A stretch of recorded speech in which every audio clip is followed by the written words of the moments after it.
What if the secret to ending poverty was already figured out? Not by a superpower, not by a continent, but by a tiny island nation with zero natural resources. Imagine a country so small you could drive across it in under an hour. No oil, no farmland, no rivers of gold. Just water, heat, and a handful of determined people. That was Singapore in 1965, a newly independent nation that the world had already written off. Poverty was everywhere. Unemployment was crushing. People lived in slums without clean water or proper sanitation. Leaders of other nations looked at Singapore and saw a problem with no solution. But here is what happened next. And this is the part that should make every struggling nation on Earth sit up and pay attention. Within just 3 decades, Singapore transformed itself from one of the poorest countries in Asia into one of the wealthiest nations on the entire planet. Today, Singapore ranks among the top 5 countries in the world for income per person, quality of life, education, and public housing. Its poverty rate is nearly 0. Its streets are clean. Its hospitals are world-class, and its children grow up with real opportunities, regardless of where they were born. So how did they do it? Singapore built its miracle on 4 powerful pillars: disciplined governance with zero tolerance.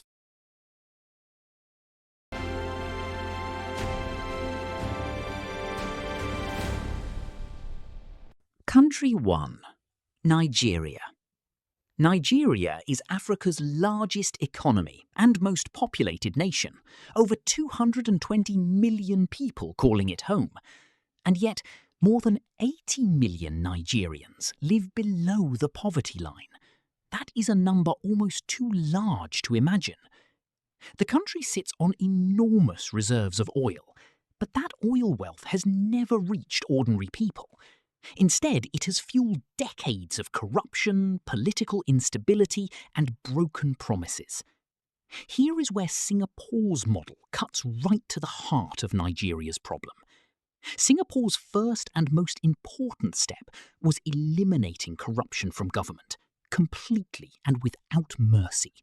Leaders went to prison, officials were monitored, transparency became law. Nigeria, by contrast, consistently ranks among the most corrupt nations on Earth, and that corruption is the single biggest reason its poverty persists. If Nigeria adopted Singapore's governance model, redirected oil revenues into public housing programs, invested heavily in technical education for its enormous young population, and created clear laws protecting foreign investors, the transformation could be staggering. Nigeria has the people, the resources, and the geographic position to become Africa's Singapore. What it lacks is the political will to clean up its system and put its citizens first. Singapore proves it can be done, and Nigeria's poverty is proof of what happens when it is not. Country 2. Pakistan. Pakistan is home to over 240 million people, making it one of the most populated countries in the world. Yet roughly 39% of its population lives in multi-dimensional poverty, meaning they lack not just money, but access to education, clean water, healthcare, housing, and decent housing all at the same time. Rural areas are especially left behind, with generations of families trapped in cycles of debt, illiteracy, and dependency.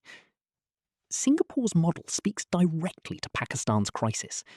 When Singapore began its transformation, its leaders knew that housing was the foundation of stability. They built massive, affordable, high-quality public housing estates and made home ownership accessible to nearly every family within a generation. Pakistan, meanwhile, has a catastrophic housing shortage, an estimated 10 million units short of what its population needs. Beyond housing, Singapore poured resources into technical and vocational training, turning ordinary workers into skilled contributors to a modern economy. Pakistan has millions of young people desperate for exactly this kind of opportunity. If Pakistan directed its government budget away from military spending and political patronage and toward education, skills training, clean urban infrastructure, and anti-corruption enforcement, the Singapore playbook could unlock a completely different future. Pakistan's problem is not a lack of people or potential. It is a lack of systems that actually serve those people. Country 3. Ethiopia. Ethiopia is one of the fastest growing economies in Africa, and yet it remains one of the poorest countries in the world. With a population now surpassing 125 million people, Ethiopia is the second most populated nation on the African continent. Decades of conflict, drought, and political upheaval have kept tens of millions in extreme poverty. Despite recent economic growth, the benefits have not reached the majority of its people, especially those in rural and conflict-affected regions. Singapore's story holds a powerful lesson for Ethiopia, because Singapore also started with very little. What Singapore did was create a stable, predictable environment for economic activity. It built institutions that people and businesses could trust. It enforced contracts, it protected property rights, it made trade easy and rewarding. Ethiopia has enormous agricultural potential, a young and growing workforce, and a strategic location connecting East Africa to the rest of the world.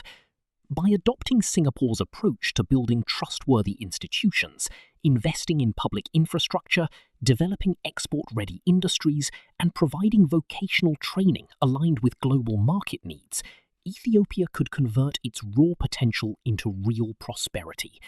The key is governance. Singapore showed the world that a government that genuinely serves its people, rather than exploiting.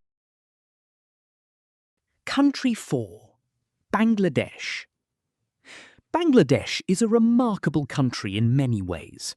It has made genuine progress against poverty over the past 3 decades, pulling millions out of extreme hardship through its garment industry and microfinance innovations. But with a population of nearly 170 million living in a country roughly the size of the state of Iowa, Bangladesh remains densely packed with vulnerability. Climate change is eroding its coastline, flooding its farmland, and threatening to displace tens of millions more. Poverty remains deep in rural areas, and inequality between cities and villages continues to grow. Singapore's model offers Bangladesh a critical upgrade to what it has already started building. Singapore did not just grow an economy, it distributed the gains of that economy broadly and deliberately. It ensured that workers had real protections, that families had stable housing, and that children had access to quality schools regardless of family income. Bangladesh has the industrial base and the entrepreneurial energy. What it needs now is the Singapore-style commitment to translating economic growth into broad human welfare. Investments in flood-resilient urban housing, expansion of technical education, formalization of labour markets with real worker protections, and a serious anti-corruption campaign within its public sector. These are the moves that could lift Bangladesh from a developing success story into a true Singapore-style breakthrough. The foundation is already being laid. The question is whether leadership will choose to build on it boldly. Country 5. Myanmar. Myanmar is a country of tremendous beauty, deep culture, and heartbreaking suffering. Years of military dictatorship, ethnic conflict, and economic mismanagement have kept one of Southeast Asia's most resource-rich nations trapped in poverty and political violence. The military coup of 2021 reversed years of fragile democratic progress and plunged the economy back into crisis. Millions of people who had just started climbing out of poverty were pushed back down overnight. Singapore sits just a few hundred miles from Myanmar's shores, and the contrast between the two nations could not be more devastating or more instructive. Singapore proved that Southeast Asia does not have to be poor. It proved that strong, transparent institutions and an economy built on openness and human capital can transform even the most challenged starting point. For Myanmar, the Singapore lesson is fundamentally political before it is economic. No investment in housing or education or trade policy can succeed inside a country. Country 6.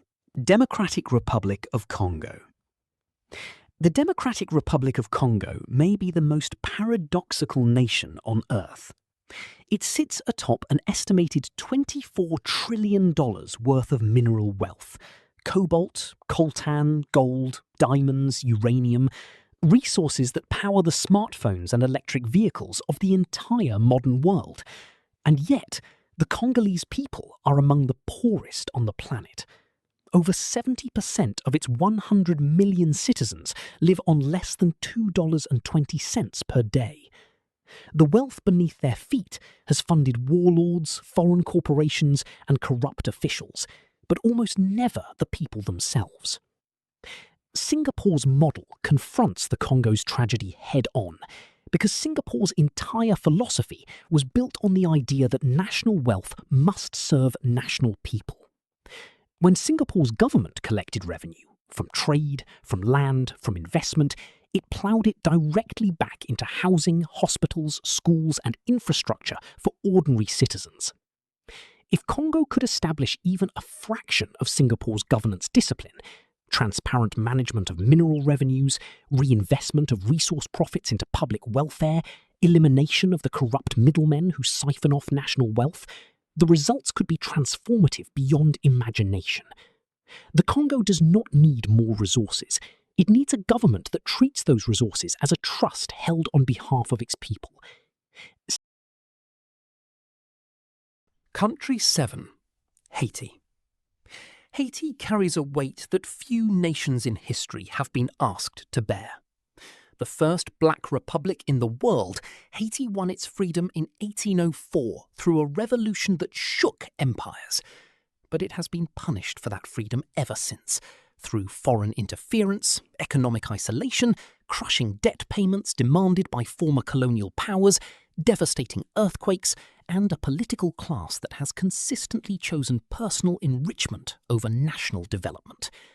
Today, Haiti is the poorest country in the Western Hemisphere, with over half its population living in acute poverty and a functioning government barely visible. Singapore's model meets Haiti at its most fundamental need, the need for a state that actually works. Singapore built everything on the foundation of a competent, honest, service-oriented government.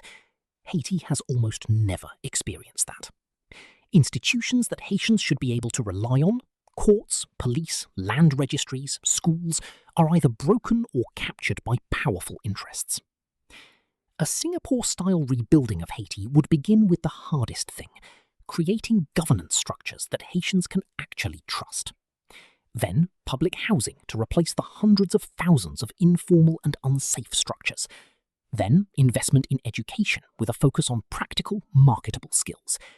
Then, the development of export industries, tourism, light manufacturing, agriculture, within a stable and attractive legal framework. Haiti has warm waters, talented people, and a geographic position that should make it a gateway to the Americas. Singapore shows what a nation can become when its leaders choose the people over themselves. Country 8. Cambodia. Cambodia is a country still healing from one of the worst humanitarian catastrophes in modern history. The Khmer Rouge genocide of the 1970s killed an estimated 2 million people, nearly a quarter of the entire population, and destroyed the educated class, the institutions, and the social fabric of the nation almost entirely. Decades later, Cambodia has made real progress. Poverty rates have fallen significantly. Tourism and garment manufacturing have created millions of jobs. But deep poverty persists, especially in rural communities far from the capital, and political freedom remains tightly restricted under a government that has ruled for decades. Singapore is particularly instructive for Cambodia because Singapore also emerged from extreme trauma and instability. Its first Prime Minister, Lee Kuan Yew, governed with an iron hand in many ways, but he directed that authority toward building institutions and prosperity for everyone, not just the powerful. Cambodia's leadership has the authority, but has not yet fully turned it toward the population's broad welfare. The Singapore lessons Cambodia most urgently needs are disciplined public investment in rural education and infrastructure, affordable housing programs for urban workers flooding into cities, a credible anti-corruption framework that protects small businesses and farmers, and trade policies that... Country 9. Venezuela.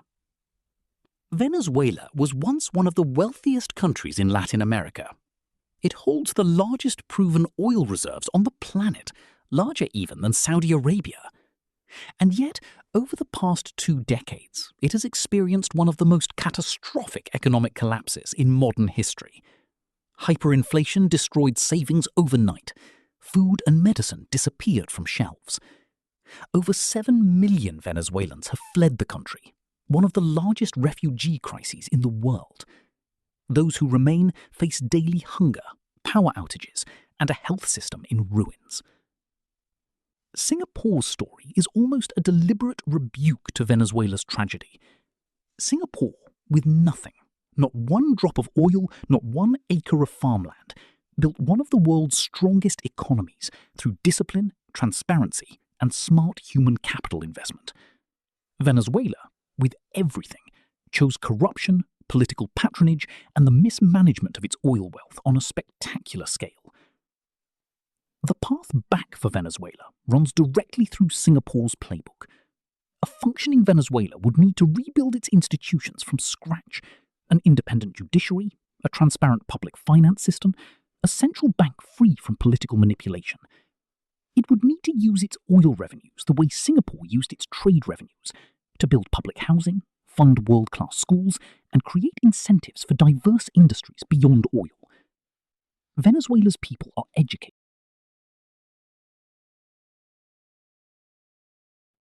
Country 10. India. India is a civilization, an empire of cultures, a democracy of over 1.4 billion people, and a country where more than 229 million people still go to bed hungry every night. India's economic growth over the past 3 decades has been genuinely impressive. It has lifted hundreds of millions out of extreme poverty and built a world-class technology industry. But the gains have been deeply unequal. Rural poverty remains entrenched. Urban slums house hundreds of millions. Access to quality education and healthcare still depends heavily on which family and which state you were born into.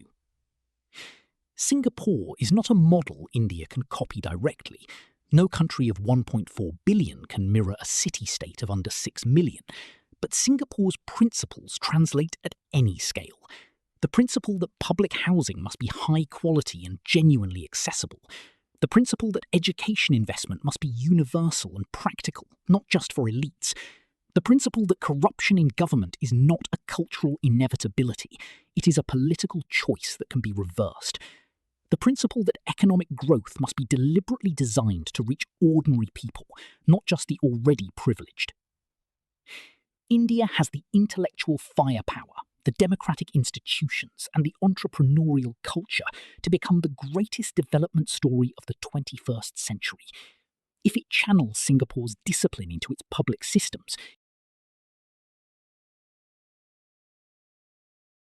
We have just travelled across 10 countries, from the oil fields of Nigeria to the rice paddies of Cambodia, from the mountains of Ethiopia to the boulevards of Caracas.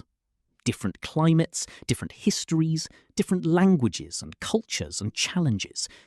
And yet, in every single case, the same truth keeps rising to the surface.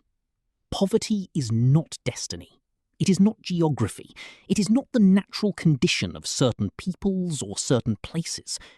Poverty is almost always the result of systems that are broken, captured, or simply never built properly in the first place. And systems can be fixed. Systems can be built. Singapore proved it. What Singapore did was not magic. It was not luck. It was not the result of foreign aid or natural resources or some unique quality that only Singaporeans possess. It was a set of choices. Hard, deliberate, sometimes painful choices, made by leaders who decided that the purpose of government was to serve every single citizen, not just the powerful ones. They chose clean governance over corruption. They chose broad housing access over elite privilege. They chose practical education